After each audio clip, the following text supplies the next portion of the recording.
देश को भारत के नाम से जाना जाना चाहिए। पहली बात, भारत के नाम से, देश को जाति के नाम से मत बनवाइए, धर्म के नाम से मत बनाइए। जब मोहम्मद कैफ क्रिकेट खेलते थे और हमने नेटवेस्ट ट्रॉफी जीता था तो आपने तालियां बजाई। माननीय प्रधानमंत्री जी, आपने परिवारवाद के ऊपर इतनी बातें की। माननीय रक्षा मंत्री का पुत्र भी विधायक, आपके ज़्यादातर विधायक के पुत्र विधायक, सांसद के पुत्र विधायक, तो परिवारवाद तो आप फैला रहे हैं। आप लोगों में हिंदुत्व का पाठ पढ़ा रहे हैं, बहुत गलत कर रहे हैं। किसी हिंदू को आपको हिंदुत्व का पाठ पढ़ाने की ज़रूरत नहीं। इस देश में हिंदू के दिल में मुसलमान बसता है और मुसलमान के दिल में हिंदू। उसका ताज़ा उदाहरण एक ब्राह्मण आज जामा मस्जिद से अपनी शुरुआत कर रहा है। जो लोग ये कहते हैं कि नेता लोग जाते नहीं है, नहीं जाते, लेकिन हम लोग यूथ बागी हैं। मैंने हमेशा बोला मैं बागी श्रद्धानंद नहीं कि रेबल, और रेबल को सरकार पसंद नहीं करते।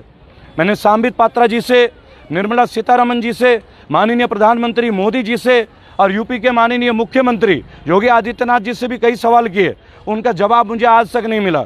वो बात करते हैं जम्मू कश्मीर में ब्राह्मणों को, पंडितों को बसाने की, आज यूपी में ब्राह्मणों की लगातार हत्याएं हो रही हैं। तो एक देश में दो पैमाने नहीं चल सकते। आज जामा मस्जिद मज़ार आप सामने देख ही रहे हैं, नवाज़ खान साहब की जंतर मंतर की ऑफिशियल परमिशन लेकर आया था। एप्लीकेशन थी डीसीपी ऑफिस से, लेकिन निरंतर सीआईडी और पुलिस वालों के कॉल आते रहे कि सर आप मत कीजिए, अगर आप करते तो हमारे ऊपर प्रेशर है। और जैसे कि मैंने अपने तमाम वीडियोस में मैं रेबल श्रद्धानंद पति अक्सर ये कहता आया हूँ कि मैं कायदे कानून को मानने वाला व्यक्ति हूँ और मैं नहीं चाहता कि हम कोई काम करें और उसका आगाज़ और उसका असर जो है वो किसी और के ऊपर आए।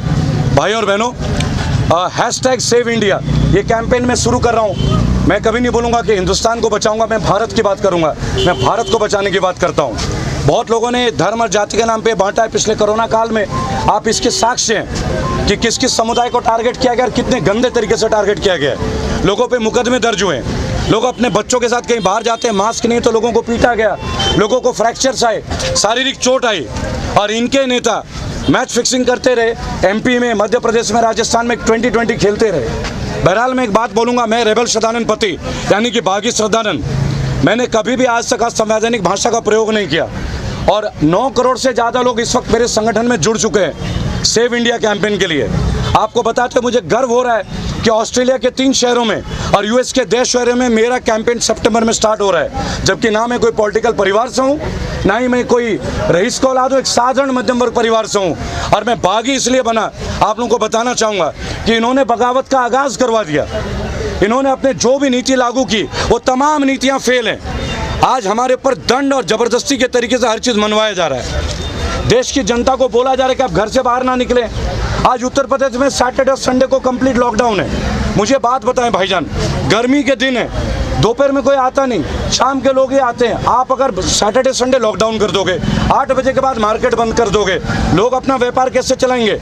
5 महीने से टूरिस्ट उद्योग बंद रहा, जो पार्लर इंडस्ट्री के जो महिलाएं काम करते हैं वो बंद रहे, मजदूर को आपने सड़क में मरवा दिया। और में 25 लोग रोटी खाते हुए मरे। आपने कहा था सड़कों में गाड़ी नहीं चलेगी, वो कौन सा ट्रक था जिन्होंने 25 मजदूर मार दिए? अनगिनत मजदूरों की डेड बॉडी, अपने बच्चों की डेड बॉडी आप सड़क पे देख सकते हैं। एक ऐसा विचलित करने वाला वीडियो राजस्थान से आया जहां एक व्यक्ति कुत्ते के शव में से मांस निकाल के खा रहा था। ये आपके सामने आप यूट्यूब में देख सकते हैं, कोई मेरे बनाए हुए वीडियो तो है नहीं।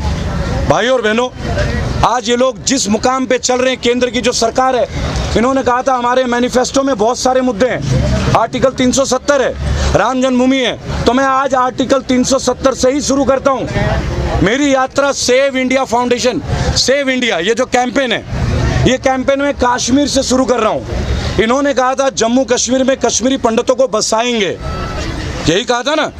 और यूपी में लगातार ब्राह्मणों की हत्या हो रही है। भाई आप कश्मीर की बात करते हैं, यहाँ तो उत्तर प्रदेश से ब्राह्मण पलायन करने के लिए तैयार हैं। पत्रकार मारे जा रहे हैं, जो भी पत्रकार प्रश्न उठा रहे हैं उनकी हत्या हो रही है। आपने अभी कुछ दिन पहले विकास दुबे का हत्याकांड देखा था। विकास दुबे 8 पुलिस वालों की हत्या करता है, वो भी उत्तर प्रदेश में, जहां ये कहा जाता है कि योगी आदित्यनाथ का कठोर प्रशासन है। कहाँ का कठोर प्रशासन है? आज भारत में सबसे ज़्यादा क्राइम का जो रिपोर्ट है वो उत्तर प्रदेश से शुरू होता है। आज बिहार में आपकी सरकार है, केंद्र में आपकी सरकार है। 15 दिन में नया तैयार किया हुआ जो पुल है वो पानी में बह जाता है। पानी के एक अंश में 70 घाट, 80 घाट। नीतीश जी सामने नहीं आते, सुशील मोदी सामने नहीं आते। निर्मला सीतारमण जी कहते कि 1,20 करोड़, 1,20,000 करोड़ का पैकेज दिया है, 1 रुपया किसी के जेब में नहीं आता है। आज आप एक भी ब्याज माफ़ नहीं करते, आपके EMIs लगातार चल रहे हैं, लोगों को बैंकों की पेमेंट देनी पड़ रही है, तमाम बच्चे जो स्कूल नहीं जा रहे हैं वो ऑनलाइन पढ़ाई कर रहे हैं। आज आपने टेलीफोन के टैरिफ बढ़ा दिए जो पहले बिल्कुल कम थे, और वो भी उस दौर में जब कोरोना का दौर प्रवेश करता है हमारे जीवन में। भाई और बहनों, सेव इंडिया कैंपेन गवर्नमेंट की इन्हीं पॉलिसीज़ का पर्दाफाश करने के लिए आपने कोरोना काल में 2-2 लाख रुपए अस्पताल के चार्ज बनाए, बेड्स बनवाए, जबकि कोरोना की कोई दवाई ही नहीं बनी। अब जब कोरोना की कोई दवाई बनी ही नहीं तो आप 1.5 लाख रुपए पर डे का दिल्ली के अस्पतालों में, मुंबई के अस्पतालों में, मद्रास, बंगलोर के, कलकत्ता के अस्पतालों में किस बात का चार्ज ले रहे हैं? आप पब्लिक को बताइए तो सही, आप दवाई देते कौन सी हैं? मैं बागी हूँ, बागी, राजनीतिक संगठन से संबंध नहीं रखता, मुझे बागी श्रद्धानंद के नाम से जाना जाता है। और बागी के केवल प्रश्न नहीं होंगे, बागी के उत्तर भी होंगे। मेरे मन से आपके जो सामित पात्रा जी वो भाग जाते हैं, निर्मला जी अपने कमरे से नहीं आती हैं बाहर। 5 क्वेश्चन है, आंसर मेरे पास है, आपको अगर उत्तर चाहिए बुलाइए मुझे, मैं उत्तर देता हूँ। अर्थव्यवस्था को सुधारने का जवाब भी दूंगा। आप कहते हैं make in India, make in India, make in India. भाई और बहनों, मैं ग्रेटर नोएडा में रहता हूँ और जो फ़ोन को मैं यूज़ कर रहा हूँ इस वक्त वो वीवो का फ़ोन है। अब एक बात बताइए, वीवो है, वीवो V19। अब मुझे एक बात बताएं, आप कहते हैं मेक इन इंडिया, आप ज़मीन देते हैं वीवो को और ओप्पो को, और वो हमारे लोकल लोगों को, स्थानीय को छोटे मोटे नौकरी दे देते हैं और फिर बेचते हैं 25,000 50,000 में, और यही पैसा लेके चाइना चले जाते हैं। तो ये मेक इन इंडिया कैसे हुआ? मेक इन इंडिया तो तब होता जब आप यहाँ पे यहीं के कंपनी से प्रोडक्शन करवाते और यहाँ से मोबाइल बाहर बेचते और वहाँ का राजस्व हमारे देश में आता, हमारे खजाने में 2 रुपए जुड़ते, तब हम कहते कि मेक इन इंडिया। आपकी एक भी पॉलिसी कामयाब नहीं है। आज की जो मेरी यात्रा थी वो जंतर मंतर की थी, बाकायदा मेरे पास एप्लीकेशन भी है, उसकी स्वीकृति भी है, लेकिन मुझे कल से लगातार स्पेशल ब्रांच CID से लगातार कॉल है, मैं नाम बता दूंगा। बहादुर सिंह जी का फ़ोन आया, सुरेश जी का फ़ोन आया कि देखिए सर आप कोई पॉलिटिकल नहीं है लेकिन हम इसकी इजाज़त आपको नहीं देते। तो मैंने कहा लिख के दे दीजिए कि आप मुझे इजाज़त नहीं दे रहे, लिख के वो देते नहीं। आज सुबह CID ब्रांच का कॉल आया कि सर हमारे ऊपर बहुत प्रेशर है, अगर आप यहाँ पे कुछ करेंगे हमें तलब किया जाएगा। इस संदेश के माध्यम से गजेंद्र जी मैं आपको एक बात कहना चाहूँगा, जब गवर्नमेंट अधिकारी इतने प्रेशर में, एक CID के बड़े अधिकारी प्रेशर में, एक DCP प्रेशर में, तो आप सोच लीजिए देश की जनता का क्या प्रेशर होगा। आज बहन सुनीता यादव जिनका मैं कैंपेन कर रहा हूँ, जो कि कांस्टेबल है गुजरात में, और गुजरात में किसकी सरकार है? BJP की सरकार है।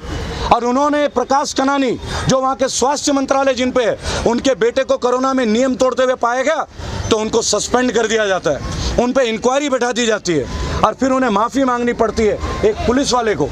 भाई और बहनों, अगर पद पे बैठा हुआ अधिकारी का क्या हाल है तो सड़क पे चलने वाला मेरे जैसा, आपके जैसा आदमी का क्या हाल हो सकता है? गजेंद्र जी, आप एक पत्रकार है, बेहतर समझ सकते हैं। सर, आपने कई मुद्दों पर मोदी सरकार की नाकामियां गिनाई, लेकिन वो अब जो लॉकडाउन जब से लगा है तब से एक वर्ड निकल कर आया आत्मनिर्भर भारत का। जी। और जिस तरह से आप Vivo फोन का एग्जाम्पल दे रहे थे, जी, वो तो आत्मनिर्भरता की तरफ जो है सरकार शुरू कर रही है काम। जी जी जी, बहुत बेहतर। मैं साथी पत्रकार के सवाल का जवाब देना चाहूँगा। आत्मनिर्भरता तो तब होगी जब आत्मा बचेगी। आपने हमारी आत्मा ही निकाल ली। आपने नोटबंदी किया, लोग हाशिए पे आ गए। आपने GST किया, लोग बर्बाद करके, व्यापारी बर्बाद हैं। आज बांग्लादेश की इकॉनमी हमसे बेहतर है। वो बांग्लादेश जिसको जन्म इस महान राष्ट्र ने दिया है, वो बांग्लादेश जिनका टेक्सटाइल इंडस्ट्री नंबर 1 पे है, और हम जो टेक्सटाइल इंडस्ट्री हमारी पूरी वो धरातल पे। आज होंडा कंपनी अपना प्रोडक्शन बंद करती है, आज मारुति अपना प्रोडक्शन बंद कर रही है। क्यों बंद कर रही है? अगर एटलस साइकिल का तो हाल ही मत पूछो, साइकिल तो अब केवल समाजवादी पार्टी के लिए बच गई है, क्योंकि वो बेचारे आज भी संघर्ष कर रहे हैं। देश में जो भी मोदी गवर्नेंस के बारे में कुछ कहता है उसकी जो एक ही जगह है, वो है जेल। एक चौकीदार हमारे देश का जिसने ये कहा कि मैं चाय बेचता था, बहुत अच्छा लगा जब एक चाय वाला देश का प्रधानमंत्री बनता है। मैं तो पोस्ट ग्रेजुएट हूँ, मुझे शौक नहीं है। मैं बागी का बेटा हूँ, बागी का पोता हूँ। मेरे दादाजी स्वर्गीय गंगाधर पति स्वतंत्रता सेनानी बागी थे, शरीर के जिस्म में हर जगह चोट थी, और मैं भी बागी हूँ। मैं एक बात आपको आज पूछना चाहूँगा, चाय वाला चाय बेचा करता था, आज चाय वाला स्टेशन बेच रहा है, आज चाय वाला हवाई जहाज बेच रहा है, आज चाय वाला LIC बेच रहा है, ONGC बेच रहा है, BSNL बेच रहा है। और क्या बच गया? ये जो खुली हवा है ना, अब ये खुली हवा बिकेगी कि भाई रेबल तुमने आज 2 किलो ऑक्सीजन लिया है, इसके पैसे दो। अब ये होगा हमारे मुल्क में। वक्त है जागिए, वक्त है एकजुट होइए। लेकिन मेरे 9 करोड़ साथी जो मेरे संगठन के हिस्सा बन चुके हैं और आने वाले सदस्य जो हर सेकंड में बढ़ रहे हैं, उनसे मेरा हाथ जोड़ के एक विनम्र निवेदन है कि कृपया करके मोदी जी, योगी जी किसी के भी परिवार को गालियां ना दें। परिवार सबका होता है, माताएं बहनें सबकी होती हैं। अभद्र भाषा का इस्तेमाल ना करें। हम मुद्दों की लड़ाई लड़ रहे हैं और हम जीतेंगे। सर, निजीकरण की तरफ आपने इशारा किया, लेकिन सरकार का कहना है कि अगर निजीकरण होता है कंपनियों को तो जो जनता को व्यवस्था है, जो सेवाएं हैं, वो बहुत बेहतरीन तरीके से मिलेगी। बिल्कुल, ये बिल्कुल अच्छी बात कही है आपने। इसका एक ताज़ा उदाहरण आपको दे देता हूँ। दिल्ली में ज़्यादातर लोगों के केस है कि हॉस्पिटल वाले हम पे बहुत पैसे चार्ज कर रहे हैं। आप ही जर्नलिस्ट मीडिया में खबरें लाते हैं ना जी, 18 लाख, 20 लाख, 25 लाख, डेड बॉडी के ऊपर भी 5 लाख का बिल बना देते हैं। आज जब हम एक प्राइवेट अस्पताल के खिलाफ लड़ नहीं पा रहे, जब कल सब प्राइवेटाइज हो जाएगा, हमारी सुनेगा कौन? आप समझ रहे मैं किस खतरे की बात कर रहा हूँ? आज सरकारी दफ्तर है तो हम कंप्लेन लिखा रहे हैं, कल आप पुलिस को भी प्राइवेट कर दीजिए। आप समझिए मैं कहना क्या चाह रहा हूँ। और आप इनकी नीति का अगर गुणगान करते हैं तो मैं एक छोटा सा प्रश्न पूछता हूँ मेरे भाइयों, जो पैरामिलिट्री फोर्सेज हैं, जो सेंट्रल वर्कर्स हैं गवर्नमेंट के, उनकी पेंशन बंद कर दी गई है। और जो ये एमएलए एमपी हैं, इनकी पेंशन चालू है। 5 साल एक एमएलए का राज होता है और वो जीवन भर पेंशन लेगा, और 40 साल एक पैरामिलिट्री फोर्स का आदमी अपने जीवन को देता है और उसका पेंशन नहीं है। और यही एमएलए जब एक एमपी बन जाता है तो इसे 2-2 बार पेंशन मिलते हैं, 2-2 बार। तो इसका मतलब है 40 साल जो एक आदमी पैरामिलिट्री में अपना जान दे रहा है, सीआईएसएफ, आईटीबीपी, वो देशभक्त नहीं है। लेकिन ये जो खादी वाले लोग हैं, 5 साल में ये देशभक्त हो जाते हैं। तय आपको करना है। सर सदानंद जी, जिस तरीके से गरीबों का एक सहारा था यातायात का, जिसे रेल कहा जाता है, 151 रूटों पर 109 ट्रेनें चलाई जा रही हैं। देखिए वो दिन दूर नहीं, वो तेरे अलग सूख गए होगी, बोलते बोलते पानी ले ले। मम्मी है मेरे पास। अरे पापा अब रुको, कोई नहीं, ये एक और है, तारीफ हमें मिलती रहेगी।